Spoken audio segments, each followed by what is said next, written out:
Happy Wednesday, my friends. We are coming off of a beautiful 2-0 card. Can we do it again today? Let's find out. I do have a few money line parlays for you guys, including a first four matchup. This is the free three. Let's get into it. I love it, Noble. Noble, I also love your YouTube videos. I watched them while I was gone. That was fire. But getting paid because yesterday we had a full sweep. Mike going under, that was just icing on the cake. Why are we going to go in such a weak AFC South? Unless we have the NBA Blowout Association. Bang! Knicks take a 1-point lead with 13 When you hear the sirens, you know what that means. You We got had a barbecue back sweep there, on the floor and you didn't invite me. Hurt my feelings. What is up, my friends? It is your boy Noble Living back with another DYF Bets video where I'm breaking down my favorite picks and plays of the day as we just try to get to the bag together and make that money.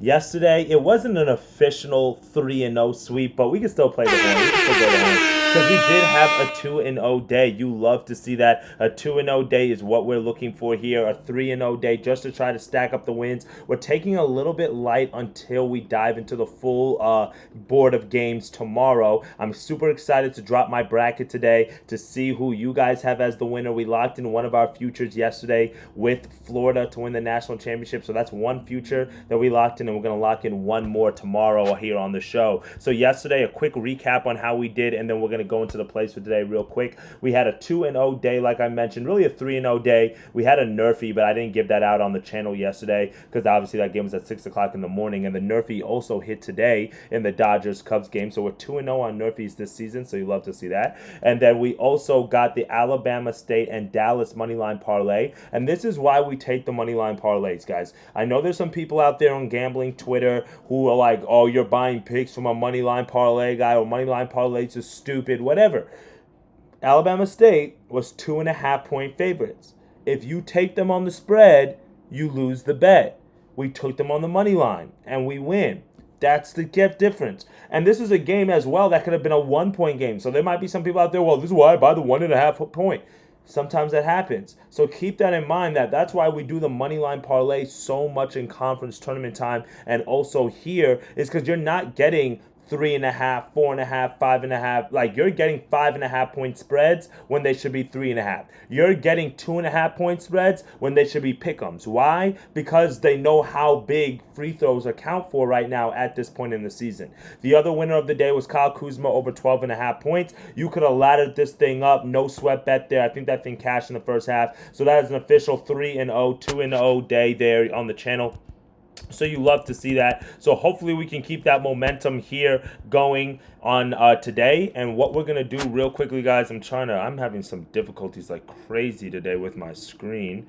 I don't know what's going on. Let me see if I can grab, get us back to the picks for today, because I don't know. I think I minimized all my screens instead of everyone. There we go.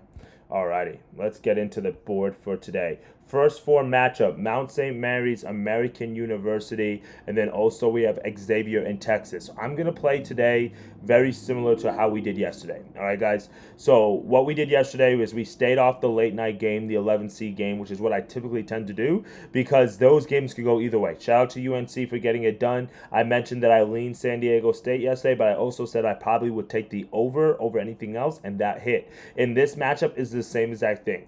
I would love to take Xavier, but it's super chalky. Everybody and their mama's on Xavier. Like, if you go to Action Network real quickly, and we take a look at, sometimes they like show like the experts picks. I don't know what the criteria is for calling somebody an expert, but literally this is the first Texas 3.5 I've seen. Everything's been Xavier.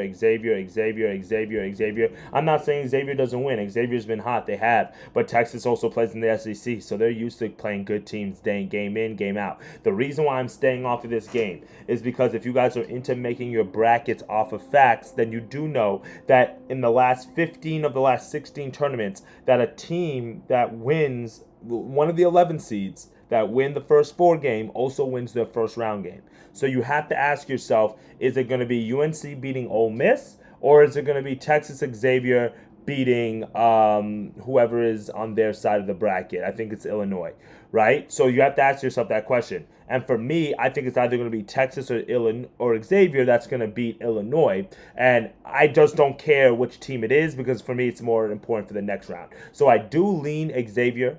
I do lean the over. I do like the over more than anything else. But I'm going to just take American University here. And what we're going to do with them against St. Mary's is we're going to take them on the money line. And then we're going to parlay this with the Minnesota Timberwolves. So the Timberwolves are huge favorites today in the NBA.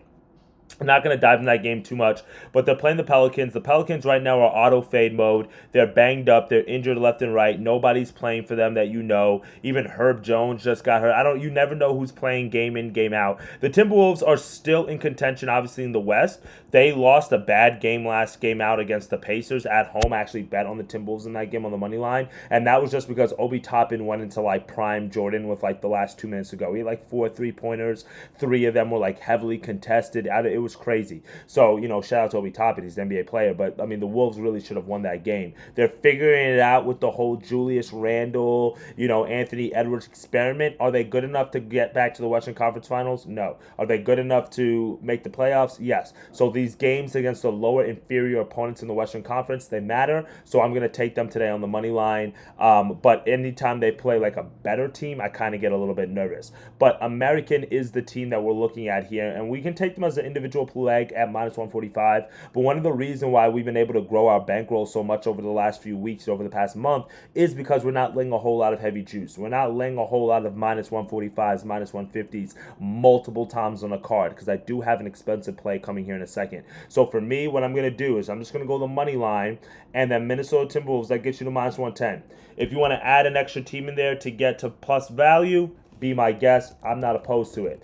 So the reason why we like American, guys, is American is very similar. If you tapped into the show about a few weeks ago, we had taken American to win their Patriot League. So if we go to KenPom real fast, we can take a look at them. We can look at American, and we can see that during the regular season, I mentioned that this has been a conference that historically has been run by Colgate.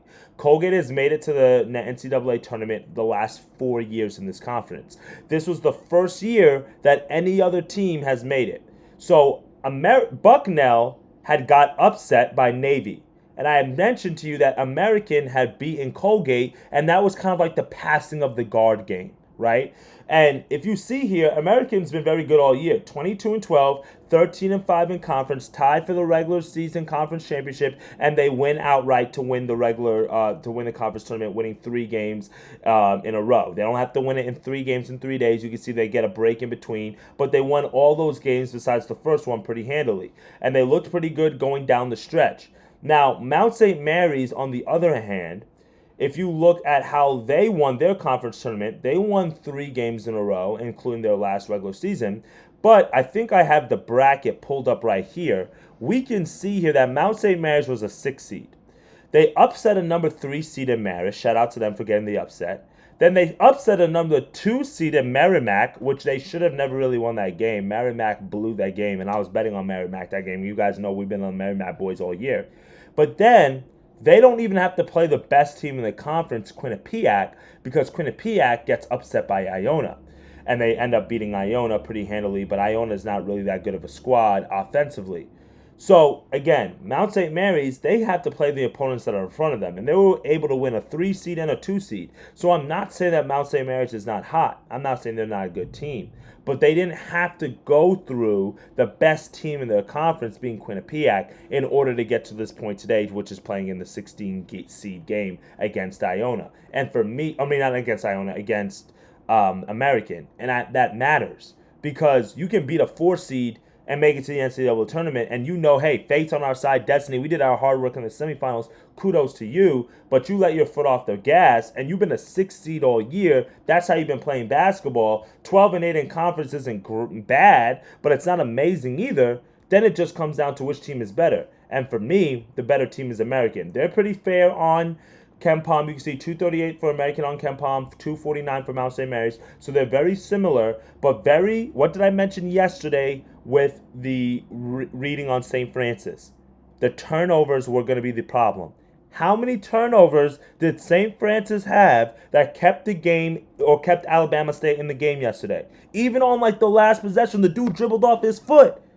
even in the last play with the Hail Mary pass, right? And I know that's not a turnover, but that's that style of basketball. It's lackadaisical. You don't value possessions. You're sloppy. And that is what this Mount St. Mary's team does. 359th in turnover percentage on the offensive side, 294th in adjusted efficiency. So they're not very good offensively. Yes, they do hit a good amount of threes, and they defend the three-point line very well. So defense is their name of their game, and they have to hope this one stays very low-scoring, a very muddy type of game. But American, they have the size. And what American can do as well is take advantage of the extra possessions that they're going to get because of those turnovers from Mount St. Mary's, and that's going to help them now be able to shoot the ball at a high clip, get to the free throw line. They're 120th in effective field goal percentage, which is very good for a conference of their size, but I love this number here, 349th in tempo. So you have a team that turnovers the ball a lot against a team that plays very slow. What does that mean? More possessions for a team like American. I give advantage American here. Both of these teams are very similar in style, but I do think that American is the better team. We've been rocking with them. I mentioned that they know that this is their season, this is their year. They've got a very good squad. If you look here, scroll down at KenPom, one thing that I do like is the size that they have. Their best player, Matt Rogers, he's 6'9". He's an experienced senior. Greg Jones, another key contributor, he's 6'6". So they do have the size that some of the mid-major programs that you do need to have come this time of year. So we're going to lock in this money line parlay as our first best bet of the day. For our second pick of the day, and that covers our first 4 college basketball bet of the day, we're going to go to the NBA for our remaining picks, all right? We've been cashing on player props here recently. We've been just trying to find one bet, trying to choose our spots. Once college wraps up, we're going to have plenty of time to just dive in and craft prize pick slips and all that good jazz and go crazy with the player props. But one player prop today that I'm going to take a look at is going to be in this Magic and Rockets game. And we're going to go to Doink Sports to kind of help us break down this game. And we're going to go to Mr. Paolo Banchero. And obviously, he's been doing great recently from the points perspective, averaging 30.6 points per game over the last 10 games. And that his line today is at 25.5. If you want to take that, be my guest. But the line that I'm going to take today is actually going to be Paolo over 1.5 3-pointers. And I guarantee you this line's already jumped up from what it opened, or I got it at minus 130, I believe, when I was researching it this morning. So it was a little bit of expensive, which is another reason why I don't want to lay American minus 145. I don't want to lay too heavy juiced plays. I'm really trying to practice the bankroll management here. So you can see it's up to minus 140. If I'm going to do this, I'm going to lay the minus 140 here. Now, again, if you want to get creative with your book and do a parlay with it, be my guest.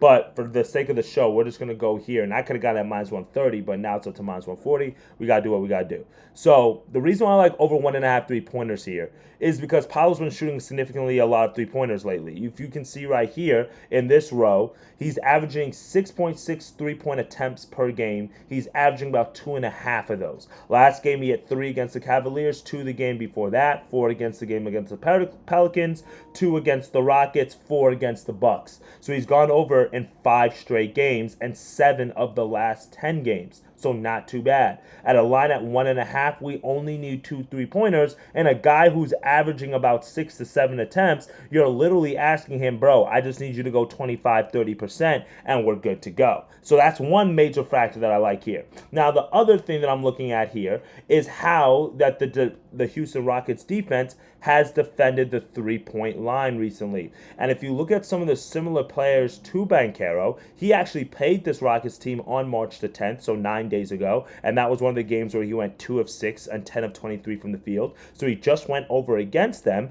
But look at this. Although the hit rate is only 3 out of 10 for the last 10 similar players to Paolo, look at it. The attempts, though. Siakam, 0 of 5. Kuzma, 1 of 4. Lauri Markkanen, 3 of 10. Scotty Barnes, 0 of 8. Tatum, 1 of 7. What does that tell you? And then Tatum here again, 4 of 10. The attempts are there.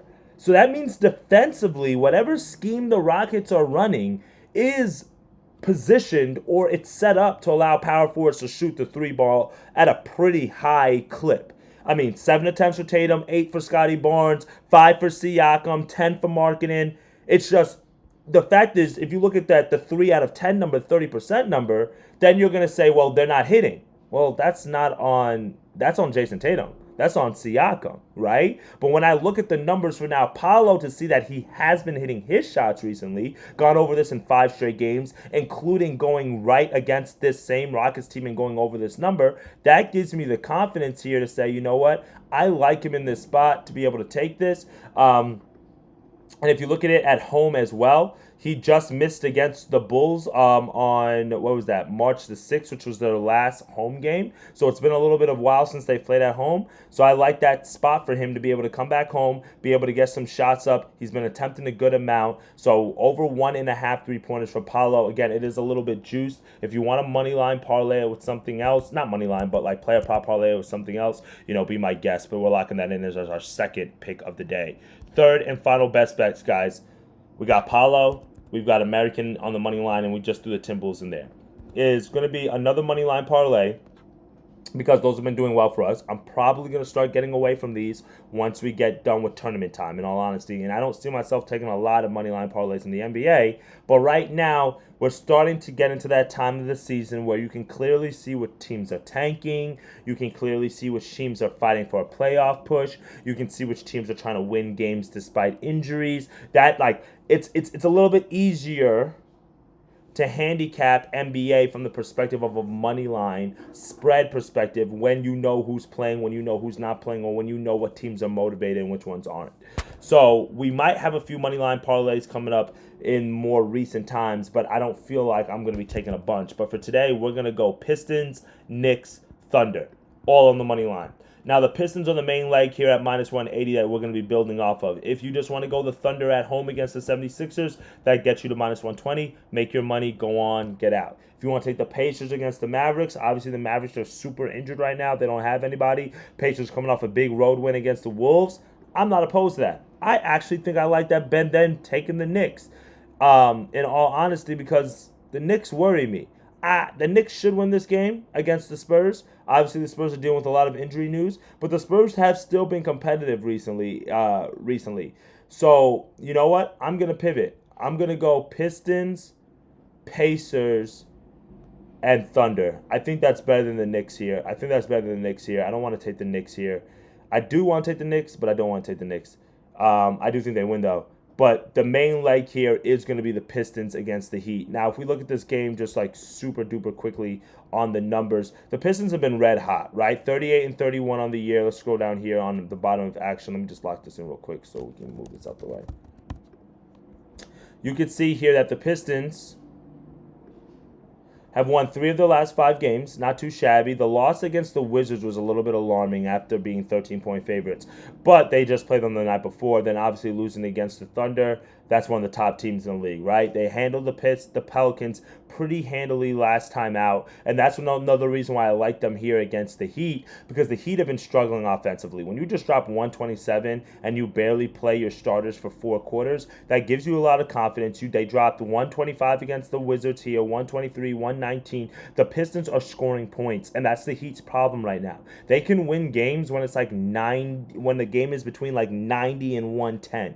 But if it starts getting upwards of 115, 120, 130, the Heat don't have the firepower to do that. Tyler Hero, he's going to give you 22 to 25. Bam, he's going to give you 18 to 22. And then Terry Rozier is throwing in bet slips and point shaving out there. So there's it's high-scoring games don't really work in their favor. So for me, it's advantage Pistons. Now, if we look at the Heat here recently, you can see 5 straight losses, 95 points against the Knicks, 91 against the Grizzlies. And that's a team that drops 120, 130 points per game. So you can see 91 against the Celtics, 104 against the Clippers, 102 against the Hornets. I'm not making this up. You can see right here with the numbers. So it's with the Heat, if they're playing against a team that has tempo, that has pace, and that has defense like the Pistons do, what are we talking about? We do have to look at the injury news. Obviously, there's no Jaden Ivey. And then Isaiah Stewart, we have to see if he plays. But I don't know why we're getting such a short spread here at 4.5, 5.5. Maybe because the Heat are at home and the Pistons are on the road. But I mean, for me, the Heat, they're gonna try to win games. Maybe they get into a playing spot, but they're not winning this game. And the Pistons are just playing really good ball right now. And like I said, the starters didn't play a whole lot against the Pelicans anyway, so they should be rested. They should be good to go. They should get a good game here. So we're gonna take the Pistons on the money line. Thunder at home against the 76ers.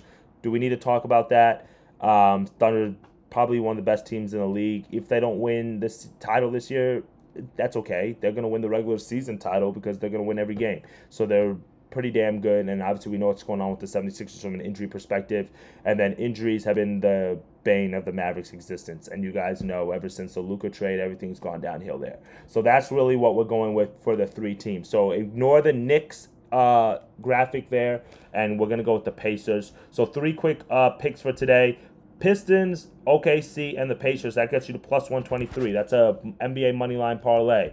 Then we're going to go American and Minnesota on another two-way parlay at minus 110. This is our way of playing American on the money line. If you want to take minus 1.5, be my guest. I would not lay the 2.5 though. We saw yesterday what happened with Alabama State. And we're also going to Paolo Banchero over 1.5 3-pointers, and that is our expensive play of the day at minus 140. Shop around with that as well, because I'm sure you might be able to parlay that with something or use that as like sort of a prize pick slip. All right. Appreciate you tapping in Extraordinary Picks. Appreciate you guys who are here on the Twitch stream, who are here on the YouTube, who tap in. I try to go live at 10 a.m. Eastern time when I do the live stream. I am going to be traveling to a casino tonight, so I can bet the games in person tomorrow and Friday. So I will have a video for you guys, but I just don't think I'll be live streaming. So make sure you guys tap in to the Noble Living Action, and then the Instagram, the Twitter. I'll make sure I post the plays on Twitter and Action for sure. I'll have a video for you guys, and then my bracket as well. If there's anybody here who's in any bracket pools, let me know. I'm always willing to pay to play to get into any more additional brackets, Survivor, anything like that. Or if you have one on Splash, just let me know. I'll love to join, all right? Appreciate you guys for tapping in. Drop a comment for me. If we sweep the board again today, we'll Venmo somebody some money. It wasn't a real 3-0 sweep yesterday, so, I mean, if somebody wants the bread, sure, I got you. But, you know, we're just going to keep getting hot. Right, John? We've been hotter than fish grease, bro, so let's keep it going, man. And that's it. We got our big days tomorrow, man. Our big days tomorrow and Friday. Hopefully we can clean up this weekend. Let's make some money, guys, and let's keep it going, all right? Appreciate the love and support, and let's have a day. And then Noble Living on Action, I'll add another play for maybe Xavier and Texas a little bit late night, all right? Let's have a day. Later, guys.